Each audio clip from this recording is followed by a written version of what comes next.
Que é @DenerLippert. A minha expectativa para esse podcast é a gente mostrar como uma indústria pode vender mais em paralelo à sua construção de marca. Aqui @Guilherme_Lippert. A minha expectativa para esse episódio é conseguir convencer aqui de que branding se faz vendendo. Ixi. Meu nome é Marcela Rezende, é @MarcelaPRezende. Minha expectativa para esse episódio é mostrar a vocês que branding não é somente anúncio na TV, é muito mais que isso e vocês são case disso.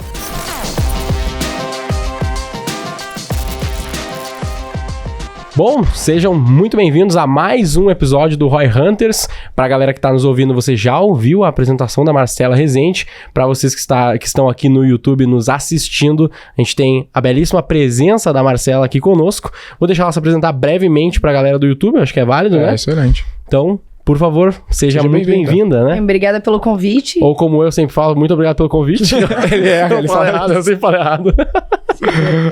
Obrigada pelo convite, prazer enorme estar aqui com vocês, batendo esse papo. Bem, quem sou eu? Tenho 20 anos de carreira, trabalhando com marketing. Comecei minha carreira em L'Oréal, passei metade do meu tempo aqui no Brasil, metade em Paris, 5 anos aqui, 5 em Paris. Voltei para o Brasil, fiz Estée Lauder, na sequência Bacardi.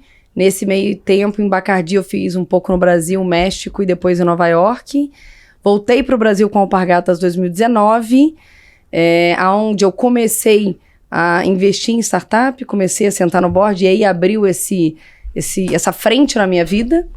E na sequência, fui para Madeira como VP de marketing e tem 1 ano e 4 meses que eu estou na Madeira. Então hoje, além de trabalhar na Madeira e atuar ali com essa frente de marketing que eu sempre atuei, eu também sou investidora anjo, sento no board de algumas startups e aí tenho 2 causas, que é a liderança feminina, porque como vocês podem imaginar, foi treta chegar aqui, não foi fácil. Sim.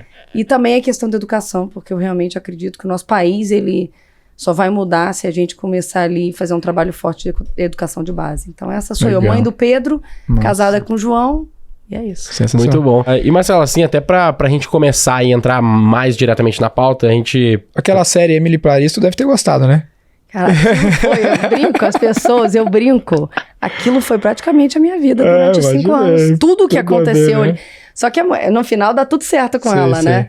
A minha vida eu passei alguns perrengues que no final não deram tudo certo. Mas definitivamente, todas as histórias que ela passou ali, tudo eu passei, tudo a ver. História. É exatamente a vida de um expatriado em Paris. É exatamente, é aquilo. Perrengue pra caralho. Muito perrengue, né? Muito. E é engraçado porque a gente tava até comentando aqui antes que eu falo melhor francês do que inglês. E eu cheguei lá sem falar uma palavra de francês. Sim. Nada. Me mudei em 2008, falava nada. Eu falava Je m'appelle Marcela, eu chamo Marcela. Você não faz nada lá com isso. E a galera não fala muito inglês lá, né? Não. Faz muita questão, né? E as reuniões da L'Oréal, eu fui através da L'Oréal, fui expatriada pela L'Oréal, e as reuniões começavam em inglês.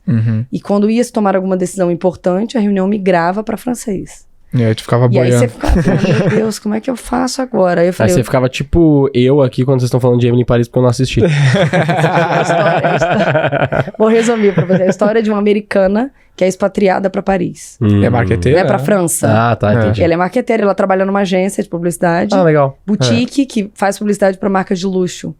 E aí ela passa várias histórias que foi, como ele tá mencionando, foi praticamente a minha vida e de todo mundo que é expatriado, Mas eu me identifiquei bastante. Mas enfim, e aí, para terminar a história, eu fiquei lá 5 anos, mas no início eu falei, gente, em 3 meses de Paris, eu falei, se eu não aprender isso aqui, eu vou morrer. E aí eu passei a assistir filmes, só falar em francês, e eu falei, eu não vou sair com a turma que tá expatriada, porque no final das contas a gente falava só inglês. Eu falei, eu vou sair só com os franceses. E aí eu comecei a fazer happy hour, né, fazer amizades. E eu passava uns perrengues, mas foi assim, 1 ano e meio eu tava falando 100% fluente. Caramba. O cara tá focado em outra história, né? Não, total. Quando você coloca de objetivo... É verdade que os franceses são meio chatos, assim, são meio fechadão e tal, porque eu tava vendo, eu não lembro que vídeo que era, mas eu vi um comentário que me marcou muito, que é... A França só serve pra ser o meio do caminho pra gente chegar na Itália, porque os caras são muito chatos. Isso é verdade ou não? Não, eu não concordo com isso. Eu passei 5 anos lá. E eu costumo dizer que eu fiquei um pouco francesa depois desses 5 anos. Eles são muito exigentes. Muito exigentes. Tanto que você vê muita marca de luxo saindo de lá, você vê muita eles são muito apegados a detalhes. Então, tem muito apego a detalhe. E essa exigência, esse prestar atenção nos mínimos detalhes foi algo que eu aprendi lá. Aprendi com o dia a dia lá. Então, vou dar um exemplo de uma coisa cotidiana. Estamos tomando um café. Todo dia, todo mundo chegava no escritório, vamos descer para tomar um café. O brasileiro, qualquer café que você colocar na xícara, o brasileiro tá tomando. Pode ser café bom, ruim, médio. Lá não. Eles vão tomar um café, se o café estiver ruim, ele vai devolver e falar, esse café não tá bom. Caramba. Então, assim, eles prestam atenção no gosto do café, se o café tá bom, se o croissant, eles têm mania de comer um café e um croissant. E eu fico impressionada, eu falei, gente, como é que essa turma não engorda? Pois é. Porque eles comem café, tomam café e croissant todo dia, doce, comem pouco, né? A quantidade é pequena. Mas eles prestam atenção em todos os detalhes, assim, até no que você tá comendo. Isso aqui é bom, eu vou gastar caloria toda? Não, se não é bom, de qualidade, eu falo, não, isso aqui não tá legal, não vou comer. Isso pro marqueteiro é uma baita escola, né? Porque eu não tive essa experiência, mas eu tive uma outra experiência imersiva, que foi minha mãe. Quando eu fui criar obviamente fui criar pra minha mãe, né? Os pais eram divorciados, minha mãe saía pra trabalhar e deixava meu irmão sozinhos. E ela dava uma série de atividades, sempre conto essa história pra galera, dava uma série de atividades pra gente executar. E todo dia, quando ela chegava, estava ruim, mal feito. Não interessasse o quanto a gente se esforçasse. E aí, hoje eu paro pra pensar nisso porque eu acabei desenvolvendo um senso crítico muito alto. Então, não importa o que a gente faça, eu vou achar o defeito.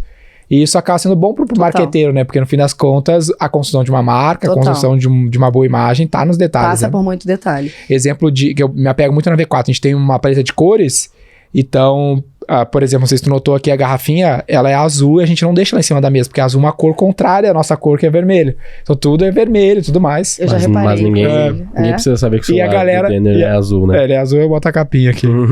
Mas a galera às vezes acha que é putz, velho, o que tem, né? Não, total. Pô, a Coca-Cola é a Coca-Cola porque ela se apegou nesse aspecto, entendeu? Senão talvez não teria... Não só por isso, obviamente, mas Óbvio, né? também mas com certeza por isso. E eu digo que eu acho que até, de certo modo, depois de ter passado esses 5 anos lá, eu voltei muito mais detalhista, com tudo. Tanto na vida profissional quanto na vida pessoal. E para outros trabalhos, eu tive que fazer o exercício de perder um pouco. Não, porque chegava no detalhe, isso a cor tá 0,5% mais azul. Essa cor...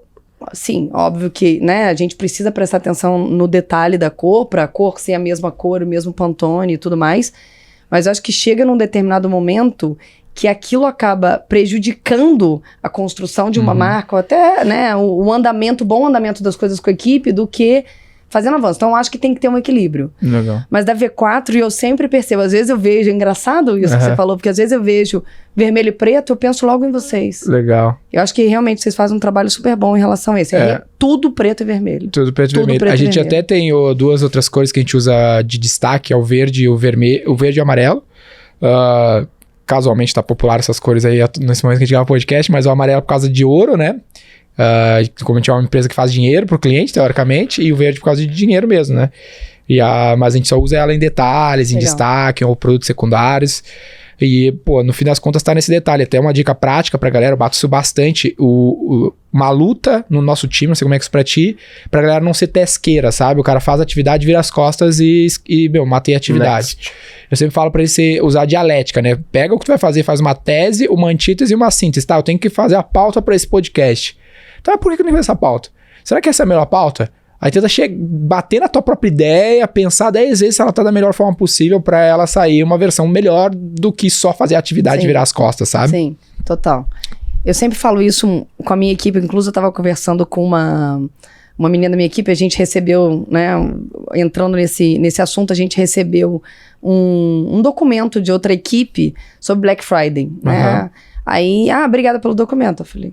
Não, mas como obrigado pelo documento? A gente olhou o documento. O documento tá fazendo sentido? A gente tem alguma pergunta? Tem alguma...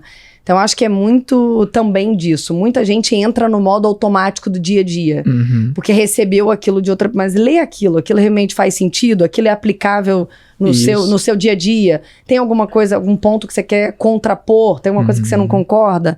Então, ser essa questão de ser muito questionador também, entender o porquê da demanda, das demandas e porquê das coisas virem. Legal. E lá nessa tua experiência, tanto essa na França quanto outras, a galera tinha liberdade, assim, em todas as esferas hierárquicas, vamos dizer assim, pra questionar as coisas, porque eu sinto que aqui a gente talvez não tenha tanta essa liberdade, ou talvez seja parte da cultura do Brasil, porque o brasileiro parece que não quer, às vezes, dar o papo reto pras pessoas, ele é muito, sabe, tipo... Político, de... Eu lembro que eu vi uma história uma vez que era a história do chegar atrasado, eu ouvi essa história, não sei se é fato, né? Que no Brasil, cara, se a pessoa se atrasa, se a gente não esperar ela que se atrasou, a gente que tá errado. Em outros lugares é o oposto. Se tu for chegar atrasado, eu vou embora e, cara, tu que tá errado, chegou atrasado. Ou seja, aqui a gente fica muito mais... Não sei se é fato também, que esse é o ponto que eu quero te trazer.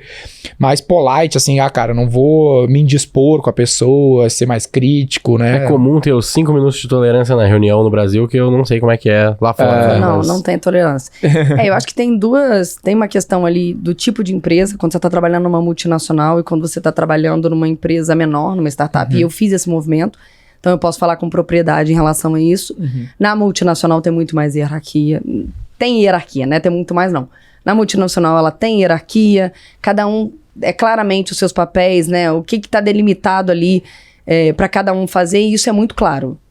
Então, quando você tem uma ideia de outra área, ou você vai fazer alguma coisa que vai encostar no papel de outra pessoa, aquilo tem que ser feito com dedo, não é simples assim. Enquanto que numa startup, eu tô falando, né, de madeira a madeira, não tem problema nenhum. A gente trabalha muito mais em prol do business. E se tem alguma coisa que você quer trazer para a mesa que é de outra área, você liga para outra pessoa numa boa e fala, olha, vi essa oportunidade aqui, vamos trabalhar isso aqui em conjunto, isso aqui faz sentido para você. É muito mais fácil. Legal. E aí quando você tá, né, quando você mede multinacional e startup. Em relação às experiências fora, eu passei 5 anos em Paris, passei 4 em Nova York e 1 no México. E o resto da minha vida profissional, dos 20, aí faz a conta. Não vou falar porque senão vai entregar a minha idade. Eu fiz no Brasil, trabalhei no Brasil. Legal. Totalmente diferente. Sim, premissa básica de quando você vai ser expatriado, você precisa entender aquele país quando você chega. E a L'Oréal, não Bacardi, mas L'Oréal, quando eu cheguei, todos os expatriados, eles dão curso para você entender o que é viver naquele país. Se ninguém chega atrasado em reunião. Chegar atrasado em reunião, assim... Não vamos nem fazer reunião, então. Então não tem essa aqui no Brasil que você né, passa lá. Não, França. Se eu não gostei do seu trabalho, o francês vai falar assim, não gostei. Isso aqui não tá bom. Enquanto que aqui no Brasil não tem. E aí houve uma outra coisa engraçada, depois de passar 5 anos no Brasil, e eu voltei, a L'Oréal já estava no Brasil, já tinha 6 meses, a L'Oréal me chamou, Marcela, você tá muito dura com a equipe. Você tá muito sincera, você tem que... É porque eu estava com modus operandi, que eu estava com modus operandi francês. Caramba. Onde se aquilo na equipe ali, pô, isso aqui não tá legal, isso aqui tá bom, isso aqui a gente aprimora. Então, tinha essa transparência. Aqui no Brasil não, aqui no Brasil você tem um jeitinho de falar. Por mais que você fale, você tem um jeito. Não sei se tem o jeito certo, necessariamente. Eu acho que acaba sendo meio cultura. Total. Mas eu sinto muito que a V4 a gente vai... talvez não tão francês, vamos dizer assim, mas a gente vai um pouco mais pra esse lado, né? Da transparência radical e tal. A gente tenta preparar um ambiente onde as pessoas aceitem isso, porque não é da natureza, a gente sente que não é da natureza delas. Então a gente faz conteúdos, parte do onboard, falar, pô, por que é radical candor, né? Se essa transparência radical. Radical candor, né? Exatamente. E eu acho que muito preparar tem os isso. caras. Muito tem também, porque muitas pessoas aqui no Brasil, ela leva pro lado pessoal. É isso que eu falo. Mas isso é uma cultura nossa. Eu também acabo fazendo, mas isso é como a gente foi criado, né? A nossa cultura. Sim. Lá fora não, ninguém leva pro pessoal. Quando você faz uma crítica a algum francês, a algum trabalho, ninguém vai achar que aquilo é contra ele. É aquele trabalho que foi executado, ok, vou entregar melhor. Então eu acho que aqui no Brasil, eu acho que é só pontuar. Eu costumo ser sempre muito direta. Eu sou uma pessoa muito direta e franca.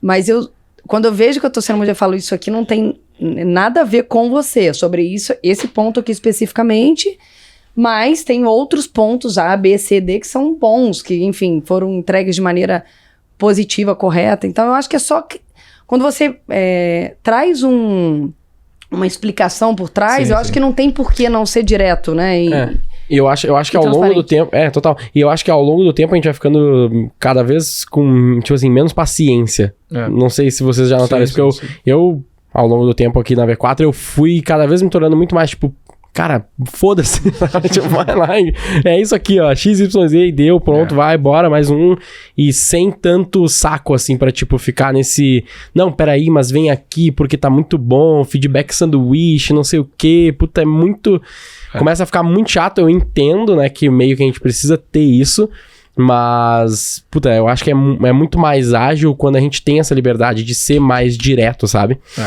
É por isso que a gente prefere investir um pouco mais de tempo em trabalhar essa confiança nas pessoas, para que elas aceitem a gente ser mais pragmático, mas de alguma forma tu tem que preparar as pessoas para isso ou articular na hora se tu não preparou.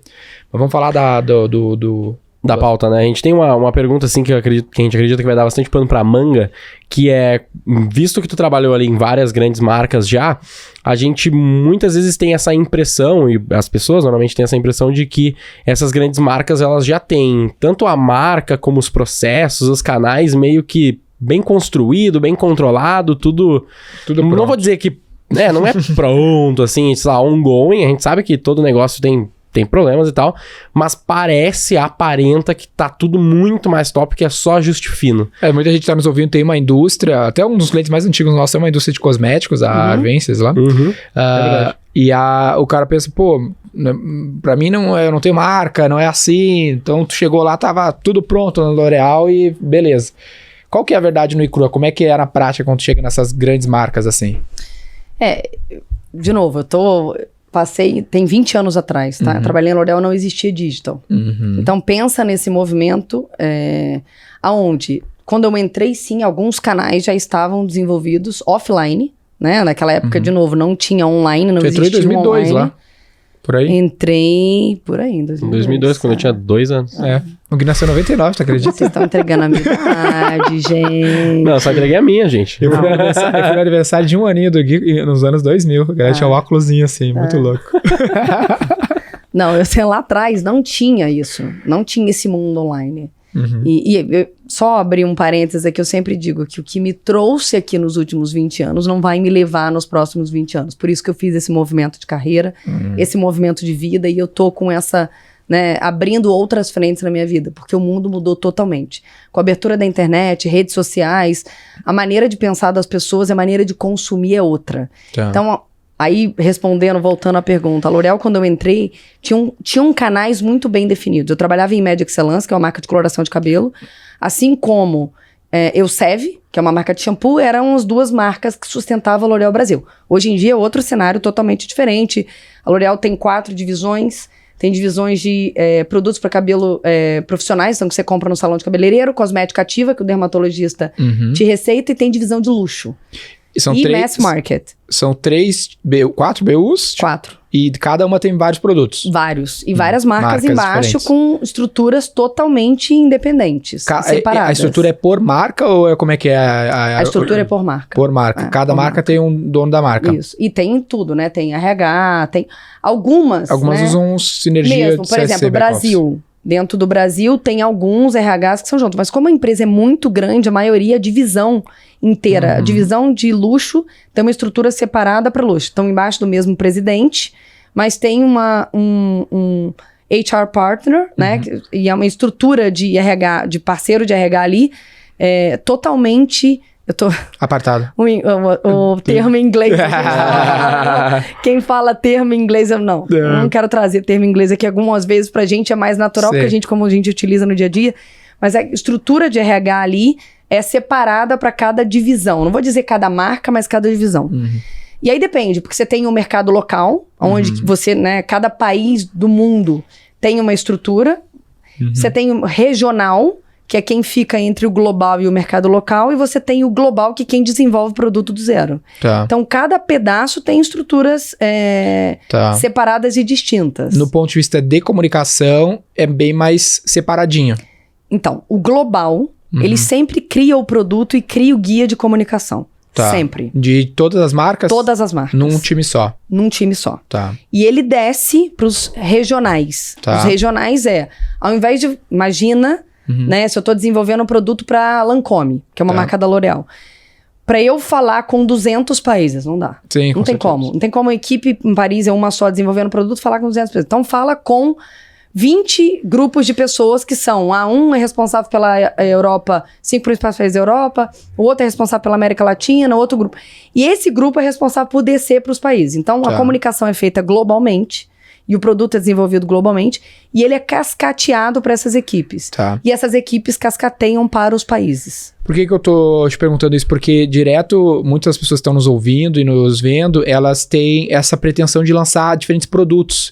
E a dúvida sempre é, pô, eu colocar dentro da mesma marca é um trampo, né? De tu conseguir comunicar para clientes diferentes o mesmo produto. Então, as pessoas podem optar por fazer como a L'Oréal fez, por exemplo. Você criar estruturas e dependendo de criar outra marca. Quando que tu acha que vale a pena criar outra marca? Ou se vale ter o mesmo diretor de marketing em ambas as marcas? Ou de fato tem que ter essas pessoas responsáveis por cada uma das marcas? Quando as têm similaridades, eu não vejo problema, né? Similaridades de preço, similaridades de público, similaridades de comunicação. Eu não vejo problema de estar embaixo da mesma estrutura. Da mesmo time. Do mesmo time. Tá. Mas quando você começa a fazer diferenças muito grandes, então, eu vou trabalhar um produto aqui classe AA e eu vou trabalhar um outro produto classe CD. Tá. É muito difícil pro time executar essa mudança de pensamento. Agora eu vou trabalhar... Porque a maneira de comunicar, a maneira de entregar o produto, a embalagem é totalmente diferente. E no ponto de vista de canais, eu não sei como é que é na L'Oréal também. Cada marca tem canais diferentes, né? Porque a L'Oréal é a marca-mãe, né? É a marca-mãe. L'Oréal é a marca-mãe. Embaixo tem as 4 divisões e as marcas estão plugadas nas 4 divisões. Então, existe, por exemplo, uma comunicação institucional L'Oréal? Existe. E em paralelo... Existe. Existe a comunicação L'Oréal Grupo, né, institucional, que é a L'Oréal Grupo. Mas... Como a L'Oréal não divulga muito, as marcas que ela tem, essa comunicação institucional vai muito para investidor, vai muito para esse nicho específico, tá? Mas não necessariamente para o público final. Óbvio que se você quiser saber mais da L'Oréal, você vai entrar lá em l'oreal.com e você vai ver todas as marcas que tem no portfólio. Tem produtos de consumidor final com o nome L'Oréal? Porque me parece L'Oréal Paris. L'Oréal Paris. Mas aí é a única marca, né? É a única marca que leva o nome do grupo. Saquei. Porque eu conheço o L'Oréal mega popular por causa do L'Oréal Paris, né? Exatamente. E aí cada marca tem seu perfil no Instagram hoje, né? Cada marca comunicação. Tem seu perfil, sua comunicação, enfim. Não é a marca by L'Oréal, não existe nada disso. Não chega a ter isso numa embalagem ou algo do gênero. Em algumas, sim. Então, por exemplo, de salão de cabeleireiro, L'Oréal Profissional. L'Oréal Profissional é uma outra marca que tem um grupo mãe, mas é focado em cabeleireiros, né? Que você compra no salão de cabeleireiro. Em algumas sim, outras não. Deixa eu só... Tem uma pergunta... Eu queria só terminar... eu não respondi aquela pergunta dele. Sim, só pra gente voltar. Não, então, quando eu cheguei, estava muito estruturado em termos de canais. Então, existiam canais e estavam estruturados. O Imed Excellence vendia em praticamente todas as farmácias, todos os supermercados, lojas de conveniência do Brasil que você puder imaginar. Não fazia direto para o consumidor, né? E eu tinha um canal muito forte que era o atacado. Para eu conseguir chegar em muitos lugares do Brasil, eu contava com o atacado naquela época. Que é tipo um distribuidor. Exatamente. E naquela época era uma parcela muito grande do business, muito grande. E eu tinha 2, 3 atacadistas que eram quem representava a venda enorme de Imed Excellence e Elseve. E o que acontecia? Players. 2, 3 players. Caramba. Fazia naquela época, né? Hoje em dia... Tipo um Martins da vida, assim. Exatamente, Arcon. E hoje em dia não é mais assim. E conforme evoluía, né? Conforme a concorrência ia chegando, vou te dar um outro exemplo. Em Imed Excellence a gente nadava de braçada ali. A gente era líder na Nielsen e tinha muito bem definidos os canais. Começou a entrar muita marca barata. Fazendo exatamente... Naquela época que nem tinha online ainda. Fazendo exatamente, prometendo a mesma coisa que a gente prometia, proteção 3 vezes pro cabelo, então tinha você aplicava, antes de colocar a tinta, você aplicava uma proteção, colocava a tinta e depois aplicava um sérum depois para finalizar. Começou a entrar um monte de marca no mercado oferecendo a mesma coisa pela metade do preço. Caramba. O que aconteceu? A gente começou a sofrer. Eu tive que pensar em outros canais. Então, por mais que a estrutura de uma multinacional ela esteja um pouco mais estruturada, sempre tem risco. Porque a dinâmica é muito dinâmica. É muito rápido. Muito rápida. E hoje em dia a coisa piorou, porque a quantidade, enquanto a gente fala, 5 marcas de cosméticos estão sendo lançadas agora que vão competir com a L'Oréal e tem uma chance de tomar uma grande parcela da fatia que a L'Oréal já tem hoje. Que é uma oportunidade para quem nos ouve, que ele pode bater uma L'Oréal, e é um problema pro cara que já tá mais estabelecido, porque alguém pode bater nele. Essa é a loucura do mercado. Nesse aspecto ainda da marca ali, eu acho esse ponto interessante, porque tem muita gente que tem essa dúvida. A gente até gravou um episódio com o pessoal da Rico, né, que é uma marca da XP, que também é a mesma lógica, né? O que eu acho que é a resposta aqui, e quero ver se tu concorda de tudo que tu falou, acho que sim, porque foi basicamente o que tu falou, mas só para compilar, que no fim das contas, o que muda é o consumidor, né? Se o consumidor é muito diferente, eu tenho que adaptar a empresa para ele. Então, se eu tô vendo, por exemplo, para profissional, precisa de uma outra marca, uma outra história, até um outro canal. Então, vale a pena eu ter até a gente chama na V4 mesmo de Customer Manager. Se eu tenho um público muito diferente, eu tenho que ter um Customer Manager, uma marca diferente, uma estrutura diferente para atender aquele cara. E aí vale a pena eu ter outras marcas. Se é o mesmo público, talvez consiga criar uma... Ou similares. E uma coisa... Faz sentido? Faz total sentido. Mas, aí, né, muita gente pode estar perguntando, poxa, mas eu não tenho grana, como é que eu vou fazer? Eu quero testar e não tem grana. Não tem problema. Começa com a mesma equipe que você tem, deixa claro que os objetivos são distintos, que aquilo é um teste para, se funcionar e se der certo, obviamente que a ideia não é no futuro continuar com a mesma equipe. Isso. E eu acho que até o líder da área, né, o diretor ou o gerente de marketing, num primeiro momento, eu não vejo problema de ter duas estruturas reportando para ele. Entendi. Eu não vejo que isso é um problema. Mas quando a marca começa a ganhar corpo, aí para você conseguir operar, aí são maneiras de pensar o consumidor e maneiras de entregar ao consumidor totalmente distintas. E quando a gente tem nessas tuas marcas mesmo, tem algumas delas, por exemplo, L'Oréal Paris, é uma marca que eu conheço, ela tem diferentes produtos, né? Não é um produto só. Não. Tipo, sei lá, você que tem shampoo e condicionador, né? Você tem shampoo, condicionador, você tem produto de skincare, produto pro corpo, tem coloração de cabelo, tem maquiagem, e tu tem outra marca dentro da empresa que também tem os mesmos produtos, né? Que concorre 100% com... Aí você tem... L'Oréal, vou dar um exemplo de novo, gente. Naquela época, 20 anos atrás. Hoje em dia, a L'Oréal comprou várias outras marcas, então a estrutura com certeza mudou. Mas naquela época você tinha, vou dar um exemplo, L'Oréal, Paris, Garnier e Maybelline. Maybelline fazia maquiagem, só maquiagem naquela época. Garnier, shampoo, condicionador, coloração, produto de corpo, produto de rosto. L'Oréal, shampoo, maquiagem, produto de corpo, rosto. As três marcas eram do mesmo grupo e competiam entre si. Legal. Era o mesmo consumidor, o mesmo nível de preço, os mesmos pontos de venda. Legal. E aí na empresa, com certeza, estrutura separada. Totalmente separada.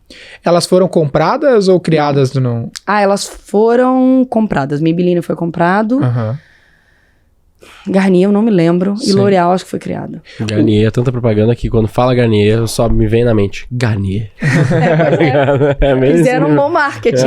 Uma boa construção de marca. Mas no livro de Jim Collins, ele fala sobre, no Feitas para Durar, ele fala sobre o case da P&G, que, segundo ele, né, enfim, aí ele tá dizendo, quem criou a ideia de ter marcas concorrentes foi a P&G, tipo, sei lá, quase 60, 80 anos atrás. Segundo a pesquisa dele, eles começaram a criar marcas do mesmo produto dentro da P&G para criar desconforto no time, para os caras pensar coisas diferentes. Então, eles já eram líder de mercado, sei lá qual categoria, eles falaram, cara, vamos criar uma outra marca do mesmo sector para vocês se matarem aqui dentro mesmo e pensar fora da caixa. E aí toda a indústria de bens de consumo começou a fazer um movimento parecido. A gente tem, né, cerveja muito popular, né, mesma indústria. A mesma coisa. É muito contraintuitivo num primeiro momento, né? Porque, por que eu vou criar um produto para concorrer comigo mesmo na mesma categoria, no mesmo preço, tudo igual? Mas nesse aspecto de concorrência, de competição... a ideia é criar um desconforto para a galera inovar, né? E eu acho que tem uma questão também de evolução do consumidor. Né? Antigamente, vamos pegar um exemplo de shampoo. Antigamente, você tinha um shampoo na gôndola. Shampoo. Sim. Depois começou a ter shampoo para cabelo liso e ondulado. Depois começou a ter para shampoo cabelo colorido e para cabelo natural. Depois começou a ter para atitudinal. Shampoo para mulheres modernas. Caramba. Shampoo para mulheres tradicionais. É mesmo. Depois começou a ter shampoo com óleo de amêndoa. Shampoo vegano. Vegano. Vegano. Então, o que acontece com isso também? As empresas foram entendendo que existia uma oportunidade de você mudar o foco até do mesmo produto. Então você vendia ele de outra forma ou com outro apelo. Legal. Hoje em dia o apelo, atitudinal. Ele é por valores. Sim. Né? Muito mais do que produto e benefício, problema, solução. Você tem o problema, solução, mas você tem um problema, solução específico para aquele tipo de consumidor que tem os mesmos valores, que acredita, né, nos mesmos pontos, que divide com a marca aquele, vamos dizer assim, os valores mesmo, sim, né? Os valores que a marca tem. Então você compra não só por um problema, não só por um problema que você quer solucionar. Não é questão prática, né? É muito não é mais. Não apenas. É funcional. E um lance... entrou na parte emocional. Total. E um lance que eu acho legal na indústria é aquele conceito da miopia do marketing, né? Muitos caras das indústrias aí talvez não estejam claros disso, que as empresas, às vezes, elas são muito product owners, elas pensam no produto, como é que eu vendo isso? Então, cara, quando é que vocês vão falar como é que eu vendo o meu negócio aqui? Ao invés delas serem mais customer managers, eu tenho que desenvolver a partir do cliente, não do produto pro cliente. Às vezes ela pensa assim, cara, eu tenho esse produto, como é que eu faço uma marca dele? Se tu não fez ele pensando no cliente, já tá errado.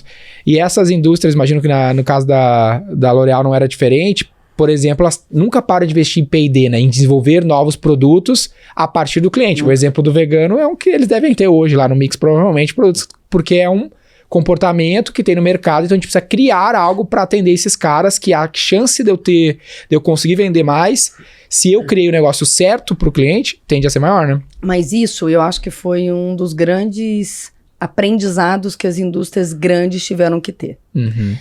Porque antigamente, lembra, não existia rede social e não tinha internet. A gente consumia, a gente era enfiado goela abaixo que a gente ia consumir. E poucos fornecedores? Não, e era foco 100% no produto, não tinha esse foco. Marcela, qual que é a sua dor? Vou resolver a sua dor. Não tinha. Com a abertura, né, da internet, das redes sociais, hoje a voz, o poder de fala saiu da mão das empresas e foi para a mão do consumidor. Hoje o consumidor decide aonde ele vai comprar, de qual empresa, em que momento que ele vai comprar. E o que acontece com isso? As empresas multinacionais lá atrás, que estavam focadas muito, eu vou fazer um produto, tiveram que se reinventar. Porque um monte de marcas pequenas começaram a entrar no mercado. Ok, mas qual é a sua dor? A L'Oréal tá te vendendo shampoo, mas essa dor que você tem quando você compra um shampoo, a L'Oréal resolve? Não, eu vou resolver. E essas empresas menores começaram a ganhar uma parcela de participação no mercado enorme e a tirar a participação das grandes, porque elas não estavam focando no consumidor. E eu acho que esse é um grande movimento que o mundo começou a fazer há muito, assim, já tem tempo. Sim. Só que tem muita gente realizando isso agora. Total. Se você não colocar o seu cliente, mas qual é a dor que você está resolvendo no teu cliente? Porque se você não parar e pensar, vai chegar alguém na concorrência que vai resolver a dor do teu cliente. Total. E aí você vai perder a sua participação. Mesmo que você tenha uma marca grande, que tenha uma construção de marca grande, eu acho que... Um bom exemplo, acho que é popular, é a própria Nike com a Adidas, né? Porque a Adidas era maior, era uma marca estabelecida quando a Nike surgiu. Tanto que o Jordan nem queria ser patrocinado pela Nike, nem ser patrocinado pela Adidas. A Nike teve um puta esforço para convencer ele a ir pra Nike. Por muito tempo o o objetivo da Nike era peitar a Adidas, e hoje a gente sabe qual é a história, mas o grande lance é, a Nike nunca fabricou um tênis, né? A Nike é uma gestora de marca, porque ela sempre terceirizou, o lance não é fabricar tênis, o lance é conseguir acertar a narrativa pro cliente, o produto que o cliente quer. Só esse trabalho de pesquisa e desenvolvimento do produto certo, da história certa para atingir o cara certo, já é um trabalho gigantesco, fora produzir o tênis, que hoje quem faz são outras empresas na cadeia, né? Vou dar um exemplo para vocês, gente. A Nike é gigantesca, todo mundo conhece, tem uma presença de marca absurda. A Nike vai lançar um tênis. Isso eu sei porque eu vivi, eu presenciei. A Nike disponibiliza lá para a loja da Quinta Avenida com a 21 ou 22, 50 tênis. As pessoas que estão lá, que tem o aplicativo, vou convidar 50 corredores aqui para colocar o tênis no pé e para a gente poder fazer uma corrida de rua aqui, para vocês darem feedback sobre o tênis. Ou seja, tem um senso de comunidade, né? Você cria comunidade, você dá o tênis, você quer pegar feedback do cliente, de quem vai usar o tênis. Foco 100% no cliente. Eles precisavam fazer isso hoje em dia? Não. Mas fazem.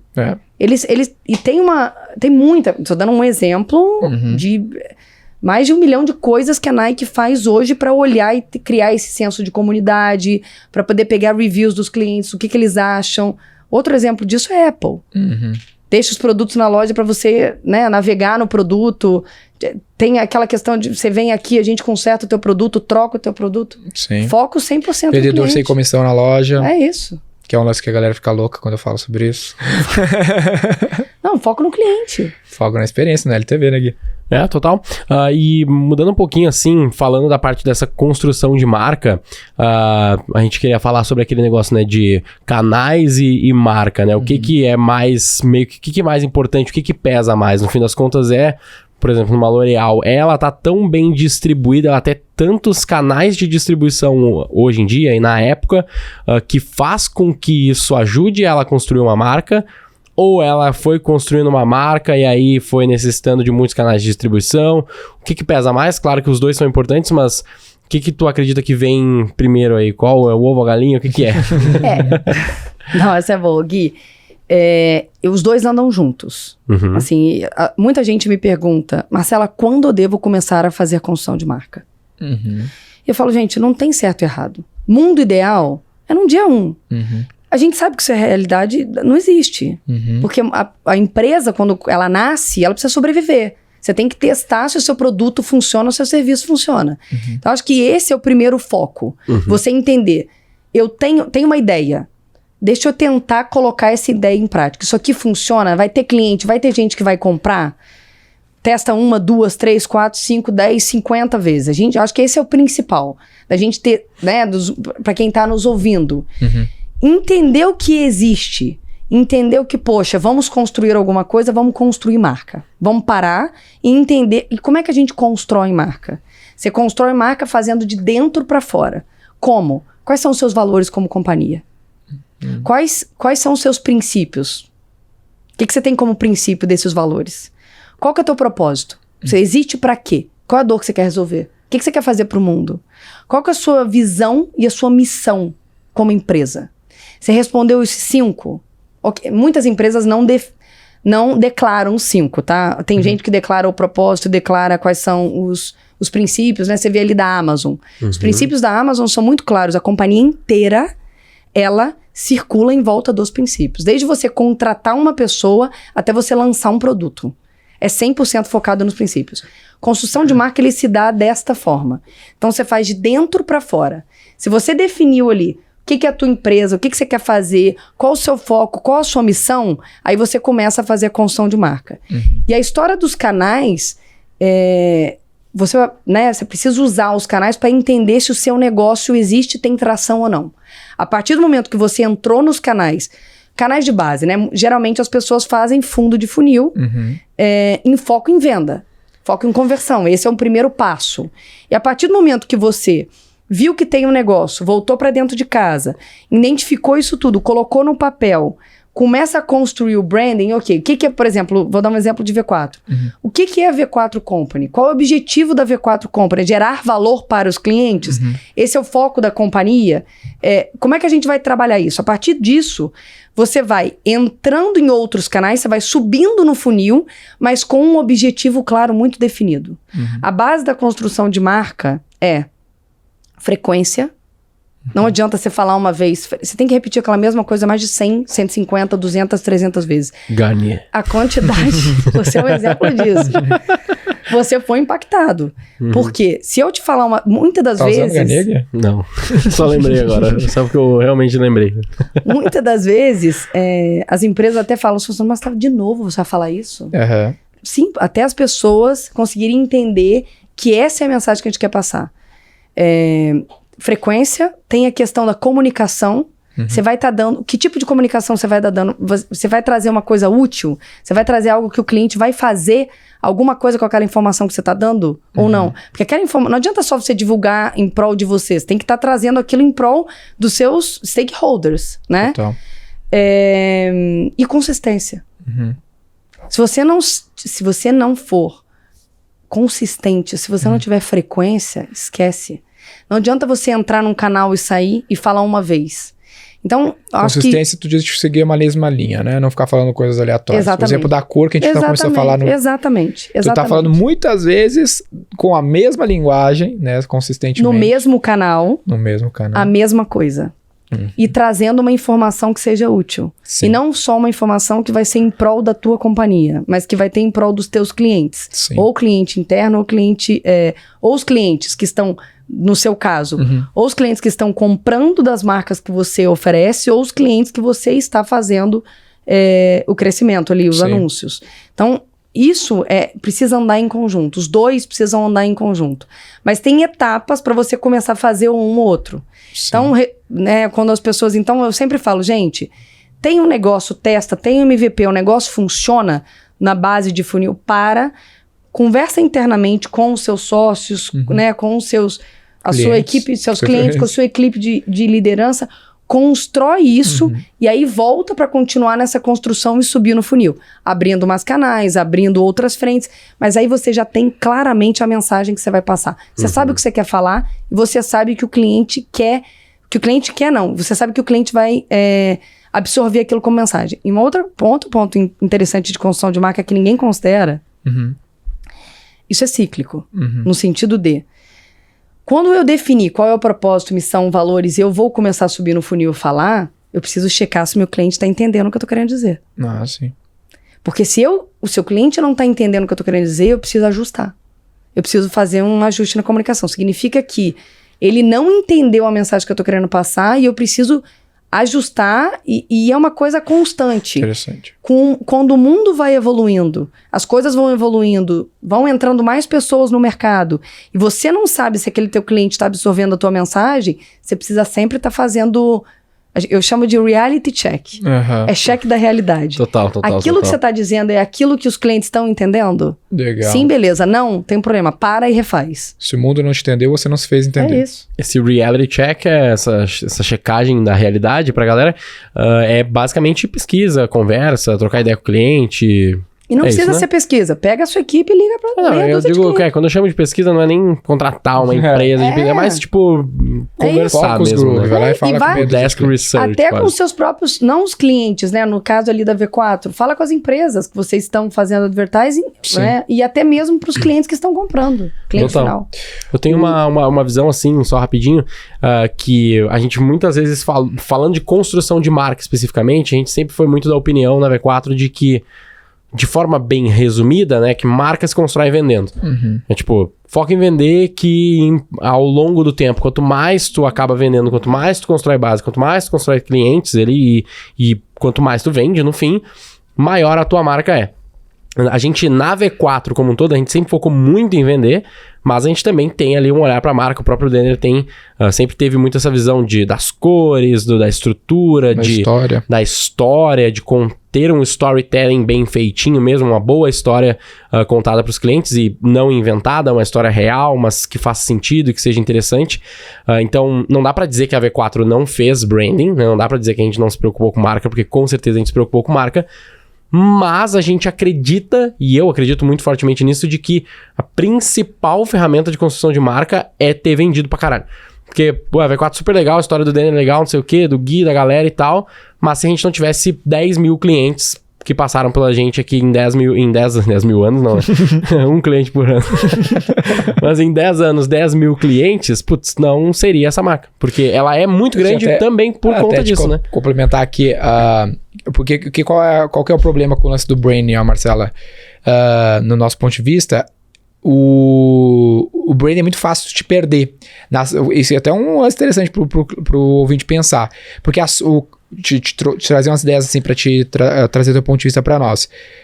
Ações de venda, tipo, vou investir em distribuidor, vou investir em representante, vou investir em vendedor, vou investir em Google Search, que o cara clicou, comprou, é muito fácil, né? É uma superfície que assim, é muito fácil de saber se deu certo ou não. A parte de branding, que também é um lance que é um termo muito amplo também, porque tudo, no fim das contas, quando tu tá vendendo, o texto que o teu vendedor usa, constrói marca também. Se tu comissiona ou não o teu vendedor, por exemplo, na V4 a gente parou de comissionar nossos vendedores, 80 vendedores lá.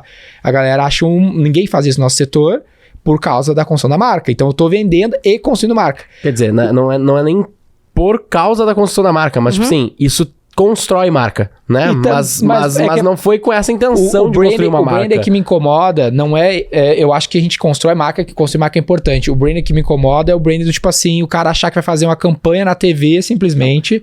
Eu tenho uma pergunta pros dois. O que é branding pra vocês? Esse é o ponto, entendeu? Eu sou contra esses comerciais de marca. Isso é um pedaço Concordo contigo. do branding. É. Você é um case clássico de branding. Uhum. Qual outra empresa do teu nicho que é tão conhecida como vocês? Nenhuma, a gente é a mais conhecida. Por quê? Porque a gente fez marca, com certeza. Como? Aí que a gente vai... Aí que é o ponto, não foi o comercial. Você fez as cores clássicas, né? Clássicas que eu digo, nossas cores vão ser vermelho e preto. Por um motivo, porque significa algo. E eu vou ter 2 outras cores que vão complementar. A gente vai falar dessa forma. Isso. Eu vou ser a pessoa que vou emprestar minha imagem para a companhia. Eu vou sempre falar a mesma coisa. A gente vai entrar nesses canais. Você começou ali na base do funil, Isso. fazendo branding perfeitamente. Isso. Porque você tinha a mensagem muito bem definida, você tinha frequência e uma comunicação útil para os clientes. Uhum. A V4 é um case clássico de construção de branding. Assim não como o sei G4. É isso aí. Muita gente acha que branding é fazer anúncio de TV. Muita gente acha que branding é publicidade e propaganda. Mas não é. Não é.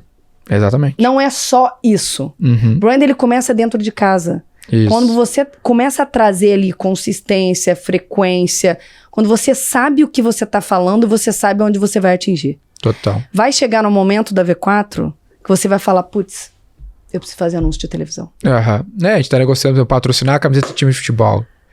Porque aí começa a fazer sentido até no orçamento, começa a encaixar. Eu acho que essa visão sobre branding que deturpada, que a gente tá tentando trazer aqui, ela também foi muito consequência do momento da história. Eu falo isso um pouco até nas minhas aulas, tentando refletir sobre isso. Quando a indústria, por exemplo, não tinha como falar direto com o consumidor, um pouco antes da internet, pensa, né, vamos ver se tu concorda com esse raciocínio, às vezes eu paro pra pensar nisso.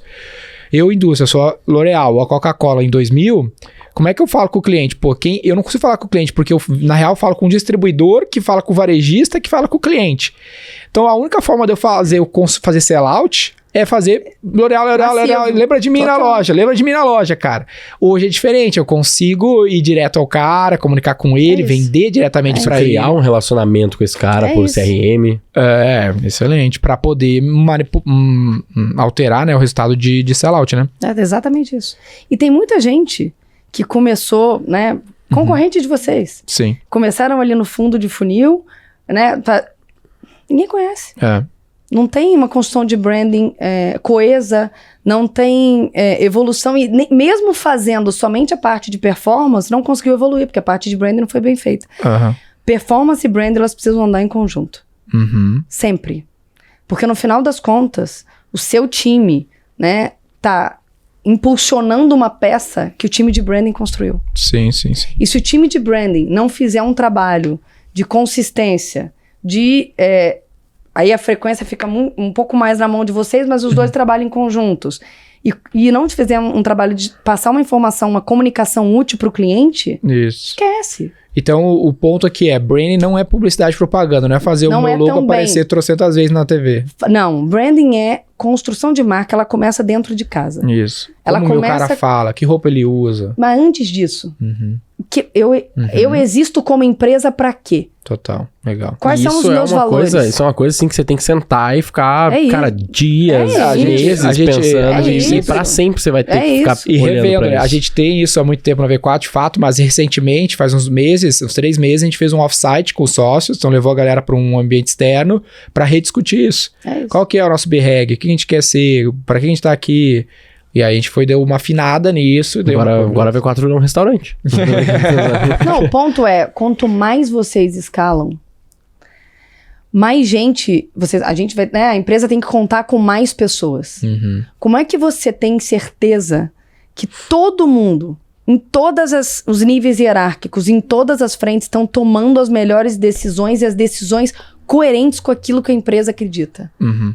Você só faz isso quando você tem claro os seus princípios, os seus valores, sua missão, visão e seu propósito. Total. E além disso, um outro fato interessantíssimo, né? Hoje, cada vez mais, as pessoas, os funcionários, eles estão motivados a levantar de manhã e trabalhar, não só pela grana. Uhum. É o porquê que eu tô levantando e fazendo aquilo todo dia. Total. O objetivo final é o quê da companhia? Uhum. Qual que é o objetivo? Não é só por conta do meu salário. O que eu estou ajudando a construir para o mundo, para a sociedade? Total. É essa questão das causas, né? Como é que... E isso sai a partir dessa construção interna. Então, branding, ele é muito... Branding, ele não começa com a área de marketing. A área de marketing em conjunto com toda a liderança da companhia. Legal. E com os fundadores. E a partir daí, aí você vai subindo no funil, aí você vai abrindo outros canais, até chegar no momento que você fala, putz, a única maneira agora de eu atingir meu público é ir pra TV. Então, a patrocinar um time de futebol, que aí você já tem muito bem construído ali, em todos os canais que você tem, você subiu no funil de uma maneira muito bem estruturada, muito coesa, com frequência e consistência, que agora você precisa abrir o funil cada vez mais. Total, porque eu vejo assim, se eu tivesse... Então não fale mais, que você não porque você é um case. É que eu acho... Eu tô 100% contigo, só que eu acho que tem muito marqueteiro que falha e bota a culpa do branding. Porque é um álibi fácil, sabe? Não, isso aqui não deu certo porque é pra branding. Entendeu? E tu pode gastar muito nessa brincadeira. Mas eu sempre fui apegado nesses detalhes da narrativa. Por exemplo, quando o Zoom ficou mais forte na V4, lá a gente sempre fez call, mas na pandemia acho que o Zoom ficou mais forte. A gente implementou um lance do fundo fake, padrão. Todo mundo, para entrar numa call na V4, tem que ter um fundo, usa o chroma key do Zoom, sabe? Que é uma tela, uma foto do escritório principal nosso, tem um dashboard grandão lá, 6 telas, com escrito Matemarketing. Todo mundo tá sentado na frente daquele dash em todas as reuniões dos 3 mil caras que estão na rede. Então esse é o tipo de coisinha que vai marcando o cara, entendeu? Que história a gente conta, por que a gente tá aqui, né? Pô, tá aqui pelos dados, a gente é uma empresa de dados, então toda hora orienta a galera nesse aspecto e isso vai construindo uma confiança. E volta lá nos detalhes do francês e tal, porque a gente poderia fazer que nem muitas empresas fizeram nessa época, que é fazer um fundo, tipo, sei lá, cinza, branco e o logo da V4 lá em cima. Isso. E beleza, é um fundo padrão, todo mundo vai usar esse. Mas, o branding, esse seria o branding que eu acho chato, que é tipo assim, não quero expor a minha marca, nem tá escrito V4. A história que conta, tá tudo vermelho, preto, Matemarketing, um monte de dados. Cara, tem que lembrar que a gente tá aqui por esse aspecto. E isso e o resultado disso tá mais nesse aspecto ligado à retenção do que à aquisição, porque ele tá falando com um cliente que já tá na base. Mas eu preciso que esse cliente fique mais tempo na base e gaste mais E falando disso, um outro ponto. Quais são as métricas do time de branding? Os mesmos, uma grande parte do time de performance. Eu tenho brand awareness, que eu vou medir, vou comprar pesquisa para entender onde o meu time tá. Eu tenho venda, CAC e LTV. É isso aí. Time de branding também é avaliado por CAC. Exatamente. Então, as métricas, né, os KPIs são os mesmos. O branding, a awareness, esse tipo de coisa, ele acaba sendo até uma... Eu vejo como uma pirâmide, né? No fim das contas, eu quero o ROI, né? Para ter ROI tem que ter LTV sobre CAC, só que tem uma pirâmide de indicadores. Então, desde bounce rate, CTR são importantes para algumas métricas digitais, brand awareness também para chegar nesse ROI. Então, não é que eu não criei uma empresa para ter alto CTR, baixo bounce rate e brand awareness para caralho. Não, eu criei uma empresa para ter ROI. Só que para chegar no topo dessa pirâmide, eu preciso escalar toda ela. Total. E passa por isso também. Total. E por que é importante investir em branding? Por que é importante investir nessa construção de dentro para fora e estar sempre checando com os clientes, com os parceiros, com todo mundo que está em volta da marca, se a mensagem que você está passando é aquela mesma que está todo mundo entendendo? Porque não dá para você ficar só em fundo de funil e se em algum momento que você desliga, acabou, eu não vendo. Que aí vai no teu ponto. Até porque esse funil, ele é fundo até onde, né? Porque você tem que colocar mais gente nesse funil para trabalhar. Então, o teu objetivo é redução de carga cada vez mais e aumento de LTV. É um grande erro de e-commerce isso também, né? Uma estratégia de e-commerce de marketing digital, que é o cara fazer campanha de marketing direto para quem já acessou o site, mas não coloca campanha pra gente acessar o site. Né? Que é muito óbvio, mas a galera esquece de aumentar esse funil nesse caso, que também entra na mesma lógica do branding nesse momento, né? Que é conseguir fazer mais pessoas conhecerem para que depois elas vão entrando mais a fundo no teu funil para você ter mais gente para converter. E aí tem a história, né? Por isso que tem a história dos valores, quais são os... E aí chega num determinado momento aonde o tráfego não pago, ele ajuda o teu tráfego pago e vice-versa. Sim, total. Porque um ponto disso, você quer ver, essas empresas, né? Se só a construção de marca, eu vou fazer agora a provocação inversa. Se só a construção de marca sustenta uma companhia... Não. Hoje, se você olha todas as gigantes, se você abrir agora no Google, L'Oréal tá anunciando, fazendo fundo de funil, Havaianas tá anunciando, fazendo fundo de funil, Nike tá fazendo a mesma coisa. Todas as gigantes. Mesmo tendo uma paz da marca, né? Porque marketing de performance não é só o last click. Tipo assim, eu não vou gastar, sei lá, 5 milhões de reais patrocinando um time de futebol e esperar que as pessoas vejam meu logo na camisa e comprem por causa daquele logo na camisa. Não. Complemento. Só que quando o cara vai ver meu logo na camisa lá, aí ele vai fazer nada, mas ele vai ver. E aí quando ele for aluno do G4 vai lá o Daniel fazer um pitch da V4, ou ele vai procurar no Google para uma empresa de marketing, vai ver V4, ele, porra, V4 é uma empresa que patrocina um time de futebol. Isso.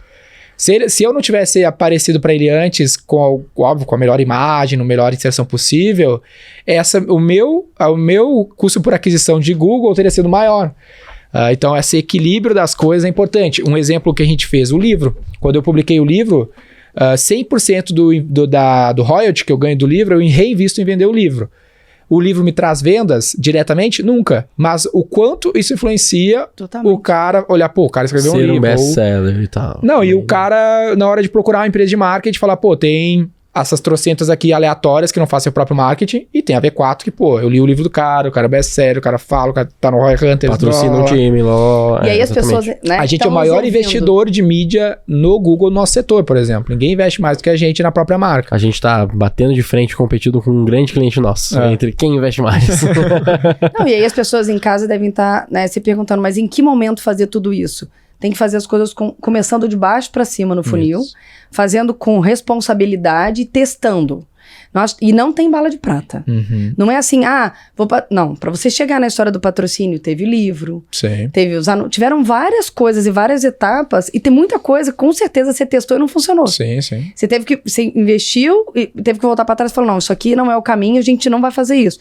Então, as pessoas também têm que ter essa cabeça. Tem muita coisa que vai ser testada e que não necessariamente vai funcionar. E eu acho que o mais importante de tudo é avaliar, colocar num papel quais são, como é que é essa construção de funil? Subindo ali para consideração, o que você pode fazer? Subindo para o que você pode fazer? E aí começar a testar uma e outra para poder medir e aí aumentando mais as possibilidades. Eu acho um negócio aqui que até é meio contra o que eu normalmente falo, aparentemente, mas eu acho que não, quero trazer isso para ti, que é... nem sempre no aspecto de consideração de marca e essa composição que a gente está falando aqui, eu vou conseguir medir. Eu falo que tem coisas que tem que dar um salto de fé. Né? Por exemplo, olha essa história aqui, louco, super brand, essa tu vai gostar. Ó. Eu liguei para meus 80 melhores clientes e perguntei quem eles seguem no Instagram, porque eu queria fazer mais influenciador, né? Com o objetivo de vender. 100% dos 80 melhores clientes citaram uma pessoa, um influenciador. Aí eu paguei 150 mil reais pra fazer uma live com esse influenciador. Fazer uma live, era isso, deu. Não vendi nada da live. Mas eu acredito que ele compôs bem quando eu coloco aquela live no minha landing page, quando eu faço cortes dela e republico. Você quer ver? Influenciador. Hoje, se você me trouxer um case de influenciador... Que vende pra caramba. Você me traz. Por quê? Sim. Não dá, porque o ponto do influenciador é o seguinte, o influenciador ele tá emprestando os valores dele para você. Total. Por isso que é tão caro. Total. E você não vai conseguir medir aquilo. Vai ser muito difícil você fazer um programa de influenciadores e falar, agora eu só vou fazer se isso aqui me der ROI de tanto, senão eu não vou fazer. Então você não vai fazer. Não vai fazer. Nem tudo é exatamente isso. Porque as coisas se complementam, que é a história do livro que você falou. O livro te traz autoridade. Não é gerar grana, não é... Talvez não é nem... Exatamente. Não adianta botar um QR Code no livro. Exatamente. Mas ele vai complementar. Eu acho que esse insight que tu trouxe é muito legal, assim, que é bastante do que a gente fala, mas faz muito sentido ver isso na tua experiência também, que é de baixo pra cima, né? E aí o cara às vezes tá com a gente aqui, ou tá ouvindo a gente, e ele, pô, mas eu ainda não tenho, eu tô criando meu negócio, ou eu tenho pouca grana, não faturo tanto, então eu tenho que fazer branding e começar a focar nisso? Não, pera, você vai ter que já pensar nisso, é importante e tal, mas primeiro... Arregaça de vender, começa os canais e aí tu vai criando cada vez mais espaço e, de certo modo, musculatura, vamos dizer assim, pra pensar mais e melhorar ainda mais o teu branding e fazer mais ações com um salto de fé, porque uma V4, num primeiro momento, a gente não fazia isso. A gente foi fazer isso aí, anos e anos e anos depois, quando a gente já tinha 150 mil reais pra gastar e não esperar um ROI direto, não quer dizer que a gente não fazia marca, porque a gente sempre fez trabalho de marca que não necessariamente envolvia dinheiro. Você não fazia topo de funil...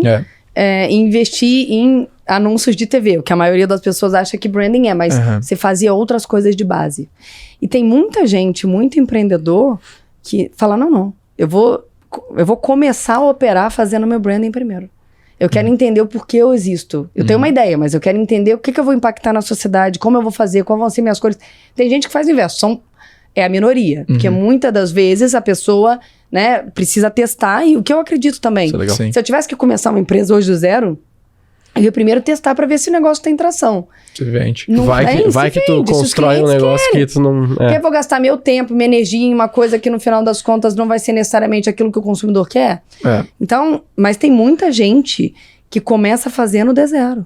E antes do D0. Sim, sim. Eu vi uma pesquisa uma vez que era um estudo, não lembro bem agora a fonte, mas whatever, que eles falavam exatamente isso, né? Que tinham meio que duas formas de tu começar um negócio, construir uma empresa. Uma delas era focando muito era muito mais o foco de produto, qualidade e de fato ter uma boa entrega. E o outro era tipo, cara, foco em vender a primeira coisa que você tem e foda-se, basicamente. Tipo, vai pra cima vendendo. E que eles falavam que ao longo do tempo, ambas as estratégias elas se cruzavam. Dava no mesmo lugar. Por quê? Porque mesmo se tu vai lá e tu é vou dar um exemplo aqui da Minimal, né? Pô, Minimal, produtão lindo, maravilhoso, pesquisa e tudo mais. Cara, agora chega uma hora que você tem que começar a escalar e vender, porque também não tem graça tu fazer um negocinho pequenininho, que é super foda Minimal, mas, pô, eu não vou vender pra milhões e milhões de pessoas. E também não valeu nem a pena fazer a Minimal, né? Eu prefiro fazer a camiseta de R$50, então, e vender um monte, né? Mas no fim das contas, tu sempre tem a mesma coisa. Por quê? De um lado, você constrói um produto e você vai chegar uma hora que você precisa vender muito, e se você vender muito, chega uma hora também que você tem que começar a cada vez mais aperfeiçoar esse produto, essa marca, essa construção, porque se o seu produto não for muito bom também, isso fere a marca, e você não consegue perpetuar, né? E tem muita gente que coloca uma expectativa no branding num aspecto de vendas apenas, de aquisição de novos clientes. Para nós, a gente acredita que o branding é tão mais importante na retenção do que na aquisição. Uma ação que a gente faz que é super atrelada a isso, é um evento, a gente chamou ele de Advisory Meeting X, que é um evento que a gente reúne os melhores clientes todos os meses na matriz, a gente faz uma puta experiência pros caras, traz um dos nossos parceiros, foi o Thales, por exemplo, nessa semana, faz uma experiência pros caras, churrasco, fica um dia todo no escritório e acabou, é isso. Não faz pitch, não vende nada pra eles. Não, mas olha que engraçado, isso, você tá focando na retenção. No seu mercado, o que funciona muito é o boca a boca. Sim, sim. Você focando na retenção, você vai te gerar lead. Porque esse seu cliente vai te recomendar para outros quantos clientes. Isso, é uma flywheel, né? É uma coisa que tu faz, alimenta a outra. Total. Irado. Muito bom. Eu tinha mais perguntas, mas acho que é isso, né? Manda lá, se quiser. Tem mais um. Vambora. A gente tem um horário aí, né? Mas vamos lá, eu tenho só mais uma pergunta, na verdade, que é uma muito boa, que talvez seja bem objetiva, que é assim. Tu fez essa transição de carreira, agora tu tá numa empresa aí muito mais digital, muito mais e-commerce, né? Só que a pergunta não é nem sobre a empresa que tu tá hoje, mas sim, agora estando no digital, estando muito mais pra esse lado, tem alguma coisa que tu faria de diferente na tua época de indústria, outras empresas do passado, com o que tu aprendeu agora? Tem alguma grande lição? Olha, nunca parei pra pensar nisso, mas eu vou responder essa pergunta com um case meu de 2008, o case que me expatriou pra Paris. Que eu acho que vai muito em linha com aquela pergunta também dos canais. Esses canais estão 100% construídos. Em 2008, eu cuidava de Média Excelência no Brasil. E Média Excelência, como eu mencionei, era líder na coloração de cabelo. E começou a entrar um monte de outras marcas no mercado com um preço muito mais baixo. E eu comecei a perder participação de mercado semana após semana. E naquela época eu tinha um budget de 45 milhões de reais e eu investia em Globo e em revista. Então era bem generoso, bem tradicional. Também, muito bom. E eu cheguei pro meu chefe e falei, olha, eu acho que isso aqui não tá nos trazendo mais o que a gente precisa em termos de cliente, e a gente precisa tentar descobrir, evoluir, investir em internet e trazer outras fontes ali de lead, de cliente. Não, esquece isso, foca no tradicional. Ele me falou isso, né? Naquela época eu falei, não, esse cara tá equivocado. Eu gosto muito dele, a gente continua super próximo, mas ele tá equivocado. Fui pro saque, sentei no saque e tentei entender qual era a dor da cliente, né? A dor era que ela era a primeira vez que ela ia colorir a cor do cabelo. E ela não queria gastar muita grana pra poder trazer. Então, quando não tinha uma menina lá pra explicar a ela o que era Immediate Excellence e por que Immediate Excellence era mais cara, era muito mais fácil. Ela comprava um produto mais barato. E eu vi também, através de pesquisas, que o digital estava aparecendo. Chamei um parceiro meu, uma agência, fiz uma proposta, falei, vamos criar a Casa da Coloração, primeiro site do Brasil, onde vai ter uma explicação de como achar a cor do cabelo. Porque todos os pontos de venda que eu tinha menina, Immediate Excellence era líder. Nos outros pontos de venda, que era 99% dos pontos de venda do Brasil, onde eu não tinha grana para colocar uma menina, a mulher comprava a marca mais barata. Então eu precisava escalar aquela menina. E eu precisava abrir um outro, né, canal de venda e canal de comunicação. Sem ser 50 mil meninas. Exatamente. E aí eu falei, vamos fazer uma coisa na digital. Aí a agência falou, quanto de grana você tem? Eu falei, não tenho zero. Eu falei, você tá muito louca. Você tem um budget de 45 milhões, você tá querendo que eu trabalhe pra você de graça? Eu falei, eu saio do escritório todo dia, 7 horas da noite, vou pra lá trabalhar com você, você me ensina a programar. O que você quiser, eu faço, mas a gente precisa subir esse negócio. Longa história curta, durante 7 meses eu saí do escritório 7 horas da noite, fui pra agência, trabalhei com ele, a gente subiu um site com um anúncio com a Grazi, que a Grazi, eu criei uma fofoquinha que é, a Grazi acabou a novela, tá acontecendo uma novidade, clica aqui e descubra o que é. Eu criei esse e-mail, Gmail, e eu mandei para todos os principais jornalistas do Brasil. E era um site que você, né, entrava para entender o que estava acontecendo com a Grazi falava, você quer saber a minha novidade? Coloca o seu número de telefone aqui que eu vou te ligar. Você colocava o número de telefone, a Grazi aparecia, minha nova novidade é a cor do cabelo 7.3 de Immediate Excellence. Clica aqui embaixo, recomenda para suas amigas e compra... também para aplicar no seu cabelo. Resumindo, a gente voltou para liderança, a gente ganhou o prêmio de melhor ação interativa no Brasil 2008, prêmio Colunistas e melhor site. Caralho, muito growth essa estratégia, né? Muito growth, velho. 2008. Legal demais. Nossa senhora. Eu era zero digital, não tinha conhecimento de growth, de performance, nada. Eu só prestei atenção, né, no que o cliente precisava e como é que eu ia fazer aquilo de uma forma diferente, a não ser o que a gente estava fazendo. Né? Exatamente. Então, acho que respondendo um pouco da tua pergunta. Muito mais do que só mais um anúncio no Google, né? Muito legal, show de bola, pô. É isso aí. Muito bom. Só finalizando aqui, então, pra galera que está nos assistindo, né, no Spotify, a gente tem uma finalização diferente. Duas finalizações diferentes no YouTube aqui. Muito obrigado pra você que tá assistindo a gente. Cara, deixa o seu comentário. É extremamente importante pra gente que você diga ali se faz sentido, se esse episódio foi bom, se você gostou, porque o feedback de vocês a gente sempre ouve, sempre, nesse caso, lê, né? E vai iterando e otimizando aqui o podcast.